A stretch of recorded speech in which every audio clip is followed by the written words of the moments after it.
হে উপরালা, আজকে তো আমি কোনো শুকনো গাছই পেলাম না। শুকনো গাছ তাড়াতাড়ি কেটে নেই। लोगों ने गरीबी देखी।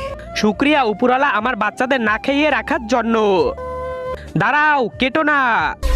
হে কাঠুরে, তুমি এত গাছ থাকতে শুকনো গাছটা কেন কাটতেছো? আমার দাদাজি না খেয়ে খেয়ে মরে গেছে, তাই আমরা জীবন্ত গাছ কাটি না। খুব ভালো কাজ, আমি তোমার কাছে খুশি হয়েছি। এই নাও, এইটা জাদুর বাক্স, এটা তো অনেক টাকা পাবে। ধন্যবাদ গাছের মালিক।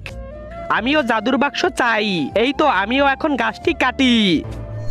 দাঁড়াও, কি চাই তোমার? আমি জাদুর বাক্স চাই, না হলে আমি এই শুকনো গাছটি পুরো কেটে ফেলবো। বাপরে, এ তো একটা লোভী মানুষ, ওকে এখনই একটা উচিত শিক্ষা দিতে হবে। এই নাও। তার আগে তুমি যদি ইন্ডিয়ান হও তাহলে লাইক করো, আর যদি বাংলাদেশি হও তাহলে লাইক সাবস্ক্রাইব দুইটাই করো, আর কমেন্টে তুমি যে দেশে সে দেশের পতাকাটা